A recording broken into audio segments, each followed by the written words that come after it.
What's going on, everybody, and welcome to another episode of the Other Side of the Firewall podcast, where we talk about the latest and greatest in cybersecurity news, as well as we highlight those movers and shakers and glass ceiling breakers, those people of color who've made it to the other side of the proverbial firewall.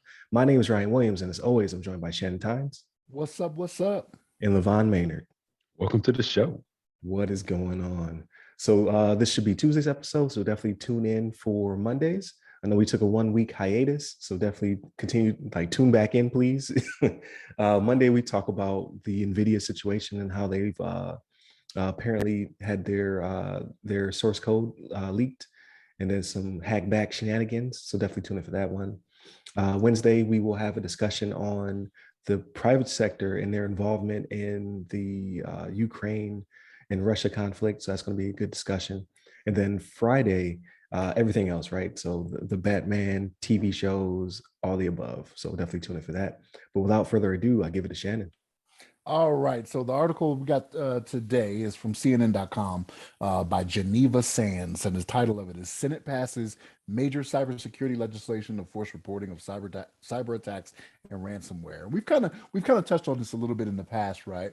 And I know it was something that was brought up when we had Gabe Davis on back in, was it December? Was that the time frame we had Gabe? Yes, it's around that December time frame. Yeah, around December, maybe early January time frame. But what happened here, Senate on Tuesday passed major cybersecurity legislation, which moves a step closer to critical infrastructure companies reporting cyber attacks and ransomware payments, right? So what they put out there, and again, this is for critical infrastructure companies right now, right? But the thinking is that private companies are going to follow suit with this, right? We don't want another colonial pipeline to happen. We don't want what's been happening at the water treatment facilities happening, right? And just going to where you got to hope people are reading about it, right? Because it's one of the things we talked about as well, is that people aren't really looking at that stuff, right? If it's not on social media, people don't really care. Like, it's something that we keep up on, right? Because it has to do with cybersecurity. But the hope is that this gets to where, like I said, right now it's just for critical infrastructure, but private companies follow suit with this. And one of the a couple of the key timelines that they have for this, right? Now, this legislation is supposed to pass the House, right? Senate passed it, but the House, more than likely, it's going to pass, right? Because it was bipartisan and it was very overwhelmingly approved, right? But what it requires is critical infrastructure owners and civilian federal agencies to report to CISA, the Cybersecurity and Infrastructure Security Agency, within 72 hours if they experience a substantial cyber attack. Now, the substantial thing kind of trips me up a little bit, right? Like, what is considered substantial? I hope they lay out like guidelines on what that will be, right?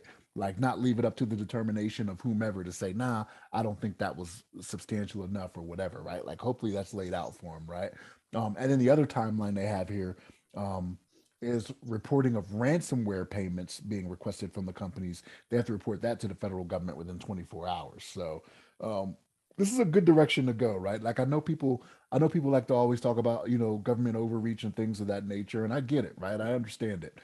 You don't want the government too much into your business, but this is one of those things where when it comes to critical infrastructure, this is something that's going to affect everybody, right? This isn't like, oh, we're affecting your personal freedoms or doing anything like that, right?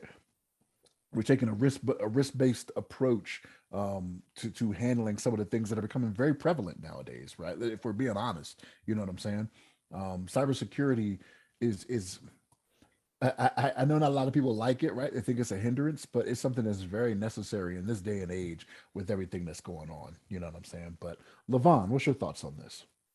No, I think it's a great thing. I mean, like you mentioned, we talked about this before, but it's something that I think it should be put into law, that companies should be kind of required, especially if it involves personal information, like information to ourselves, like if we're involved in some sort of federal agency that gets hacked, or like has some sort of cybersecurity incident where our data may be credit card, credit reporting, exactly, yep.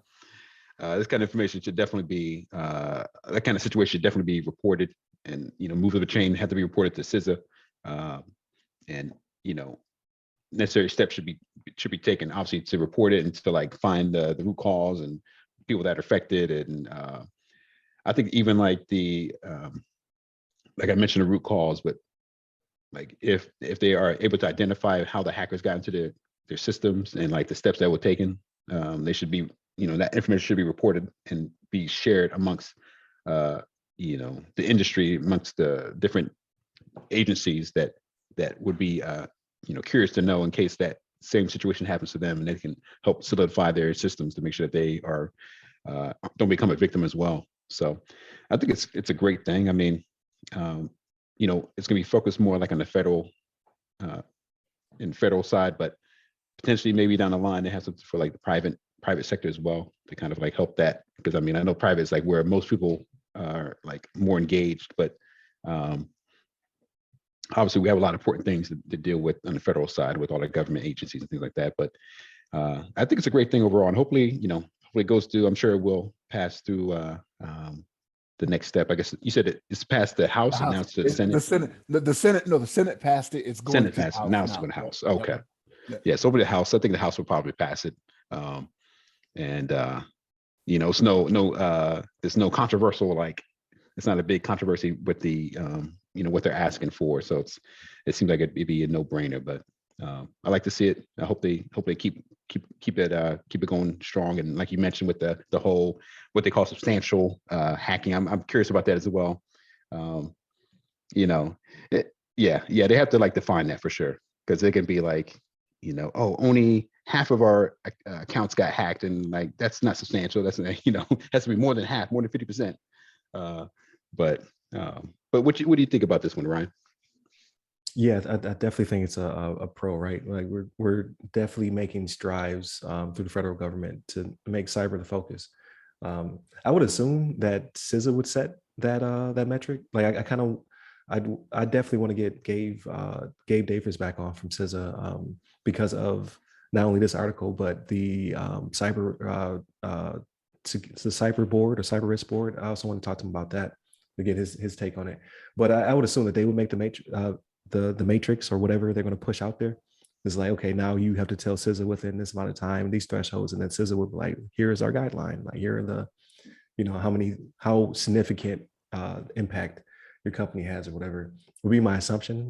Because you can't, like you said, you can't leave it up to the company, because they'd be like, yeah, 51%. Yeah, like right. 51% of the power grid needs to be down before we report it. You know what I mean? Like that's a substantial amount. So yeah. I would assume that they would set the tone, but I would try to get them on to get the source, right? Because I Googled it and I could not find it. Like the actual metrics, so to speak, are not publicized just yet, or at least my Google foo is not strong enough to find it. But yeah, I think so. Cyber is becoming mainstream. Like it's on everybody's mind in some regard. Either they've been hacked, their data's been leaked, they've received something free from T-Mobile because of their data being out there or something like that. Not to keep bashing T-Mobile, I kid, I'm a T-Mobile guy, never gonna get rid of them. Like right. the love is too strong, right? Just keep giving me free stuff, I'll just keep taking it like a chump. But I like, especially now in highlight of the political and the war between Russia and Ukraine, like everybody's talking about cyber. It's all in the media. Like cyber is a big focus. They might not completely understand it yet, but it's becoming easier to pass legislation because of what's happening. Like we know cyber attacks are imminent. As you can see, I think it was I always get the titles confused, and because I'm a poor history buff over here. Like the lower house did pass it, right? And then we're waiting for the upper house to pass it. And it was almost unanimous at the lower house. So the politicians get it. They're like, it's coming. It's like winter is coming. Cyber attacks are coming. There's going to be a lot of fallout from what's currently happening in Europe. So they're like, hurry up and pass this, because we know our infrastructure is necessarily a problem, but it needs to be better secured than it currently is. Because if everybody has a standard, then there is no standard across the board, right? I did see in one of the articles, they talked to a senator, and he was stating like he was pretty confident about our power grid, but he was worried about water and oil, because they know we're not completely secure the way we need to be. There's not enough people in the seats.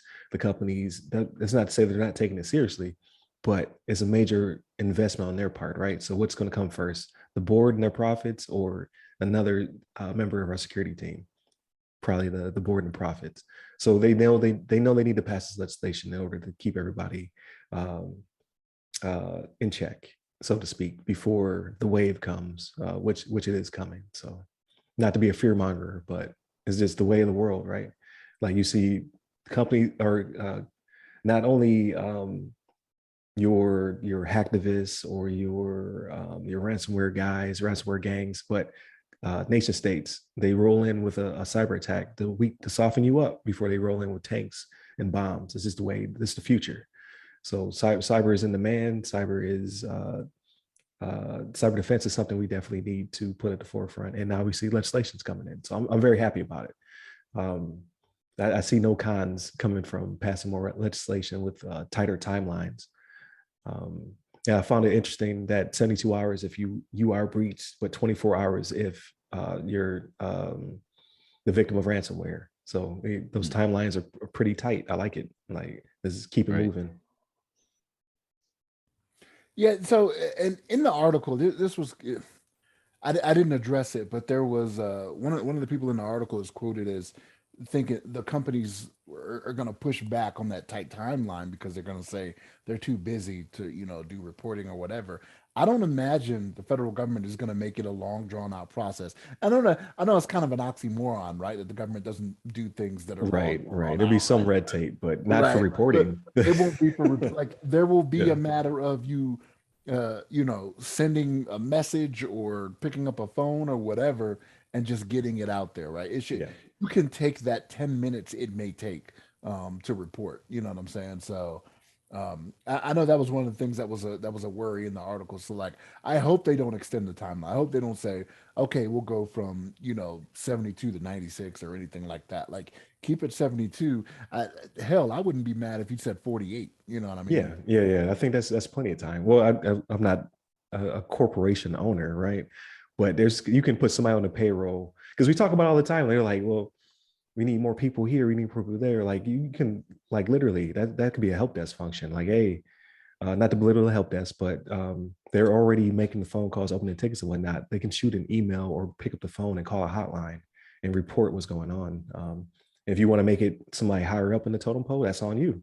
But you just need to have someone who has the ability to reach out to this agency in whatever form CISA decides, which I'm sure they're going to give them a ton of different ways of reporting the situation. So I don't see how you can push back on that. Like, having to disclose the information, I can see pushback on that, right? Because they have a board to satiate, and you may want to not disclose that without properly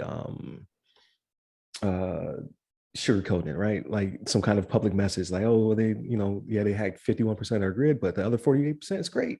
You know what I mean? Working better than ever. Like, you know what I mean? Like, I think that's going to be the pushback. Is like, they don't get a chance to get in front of it before they tell the government, and then the government hopefully comes to their aid or steps in or whatever. But which one is more important at that point? Like, is it the message to your investors, or is it the protecting whatever your critical infrastructure is, like keeping the lights on somewhere or providing oil and gas to someone else? You know what I mean? So I can see it, because time is money for corporations and what have you, but I'm sorry, you're not doing a good enough job. So now you have to be regulated. So it is what it is. But this is my 2 cents. I don't have a dog in that fight, right? I'm not the CEO of nothing. So I ain't got to worry about that. But I think it's a good thing. I think it's putting cyber at the forefront, and that's exactly what we're here for, right? So I think it'll do nothing but good for the industry and the people it's supposed to protect in general. So, well, with that being said, I will end this episode. Definitely continue to tune in. We are back, ladies and gentlemen. So Monday and Tuesday are topics, Wednesday our discussion, and then Thursday Ask Us SP, not this week, and then Friday is everything else, the weekly rundown. So hit us up on all of our socials, and then you can hit me up personally. I'm at RY Security Guy. That's RY Security Guy. I am on Clubhouse, LinkedIn, Twitter, and TikTok. And you, LeVon? You hit me up on the Twitter. It's at LeVon Maynard. There it is. Stay safe. Stay secure. Take care.